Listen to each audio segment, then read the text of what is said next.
Olha, por décadas a gente ouviu a mesma coisa, né? Que a gordura corporal é a grande vilã da saúde. Mas e se a história não for tão simples assim? A gente vai ver hoje que a questão talvez não seja quanta gordura temos, mas sim onde ela está guardada no corpo. E aí fica a pergunta no ar: será que existe um tipo de gordura que na verdade faz bem para a saúde? Parece estranho, né? Mas a ciência vem mostrando que a resposta é um grande e sonoro sim. E isso, olha, muda tudo na forma como a gente pensa sobre peso e bem-estar. Vamos juntos desvendar esse mistério? Para começar, a gente precisa entender uma coisa. A distribuição da gordura no corpo parece ser mais importante do que a quantidade total. Isso nos leva para uma comparação bem clássica: o corpo em formato de maçã contra o corpo em formato de pera. Essa imagem aqui mostra direitinho os dois personagens principais da nossa história.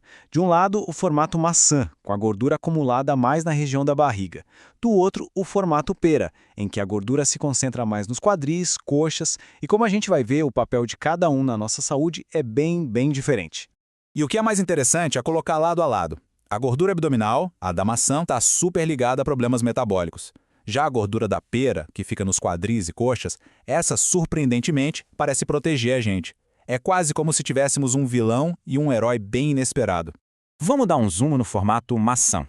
Essa é a tal da gordura visceral, a TAV. Ela não é aquela gordurinha que fica só embaixo da pele, não. Ela se instala lá no fundo, entre os nossos órgãos vitais. E o problema é que ela é metabolicamente muito ativa, só que de um jeito ruim, liberando substâncias que causam inflamação e resistência à insulina. Agora, em total contraste, a gente tem a gordura do tipo pera. Essa é a subcutânea, que fica logo abaixo da pele, ali nos quadris, nas coxas, e o que as pesquisas mostram de forma bem consistente é que pessoas com mais gordura nessa região costumam ter uma saúde metabólica bem melhor. Essa imagem aqui é fantástica porque ilustra perfeitamente essa diferença. Dá para ver a gordura visceral, nesse amarelo mais escuro, bem no meio, envolvendo os órgãos. Já a gordura subcutânea fica do lado de fora da parede muscular. E essa diferença de localização, gente, é a chave de tudo. Bom, isso tudo leva a gente para a próxima pergunta, que é bem lógica. Por que algumas pessoas acumulam gordura na barriga e outras nos quadris? A resposta não é simples, é uma mistura bem complexa de vários fatores. Como a gente pode ver, não existe uma causa única. A genética tem um peso enorme, assim como a etnia. Mudanças hormonais ao longo da vida, principalmente com envelhecimento e na menopausa, tendem a jogar a gordura para a região abdominal. Mas a boa notícia é que o estilo de vida, como alimentação e exercício, também influenciam e muito. Ok, agora a gente chega no ponto alto dessa análise.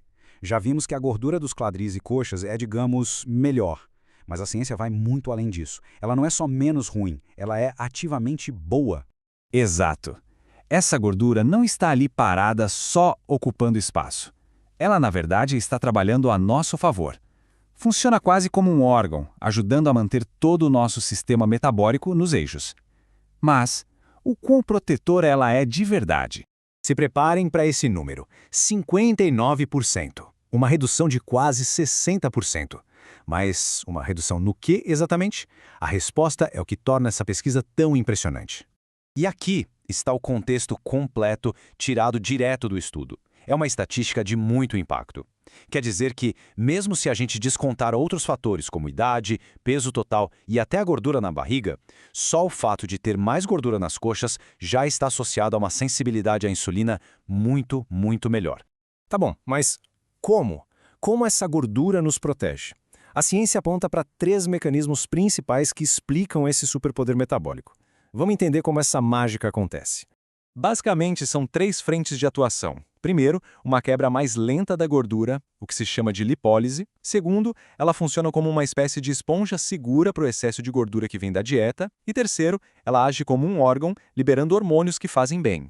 O primeiro ponto é sobre estabilidade. A gordura visceral fica liberando ácidos graxos no sangue o tempo todo. Já a gordura dos quadris e coxas segura esses ácidos com mais força. É como se fosse um reservatório mais seguro que vaza menos, e isso evita aqueles picos de gordura circulando pelo corpo. O segundo mecanismo é simplesmente genial. A gordura nos quadris e coxas funciona como um cofre. Quando a gente come algo mais gorduroso, ela captura esse excesso e guarda de forma segura. Isso impede que essa gordura vá parar em lugares perigosos, como o fígado ou o coração, o que causaria um efeito tóxico. E, por último, o mecanismo que eu acho mais fascinante. Essa gordura não é um depósito passivo, de jeito nenhum. Ela é uma verdadeira fábrica de hormônios. Ela se comunica com o resto do corpo, mandando sinais químicos que ajudam a regular a nossa saúde. E esses sinais têm um nome. São as adipocinas. São hormônios que o próprio tecido de gordura produz. E o tipo de adipocina que cada depósito de gordura libera, bom, isso faz toda a diferença do mundo. E olha só a diferença. A gordura boa, a dos quadris e coxas, produz mais adiponectina, um hormônio excelente que ajuda o corpo a usar melhor a insulina. Ao mesmo tempo, ela produz bem menos daquelas substâncias inflamatórias que são a especialidade da gordura visceral. E então, o que a gente tira de tudo isso? A conclusão é que talvez seja a hora de olhar para a saúde de um jeito novo, um jeito que vai muito, mas muito além do número que aparece na balança. Essa é a mensagem principal. O famoso IMC, o Índice de Massa Corporal, ele não diferencia músculo de gordura e muito menos onde essa gordura está. A ciência agora mostra que talvez uma simples fita métrica para checar a relação da cintura com o quadril pode contar uma história bem mais completa sobre o risco metabólico. E a gente termina com essa reflexão. A evidência é muito forte, nem toda gordura é igual. Talvez seja mesmo o momento de focar um pouco menos no peso total e um pouco mais na composição e principalmente na distribuição da gordura pelo corpo, para entender de verdade a nossa saúde. Sem dúvida é um capítulo novo e fascinante sobre o corpo humano que está só começando.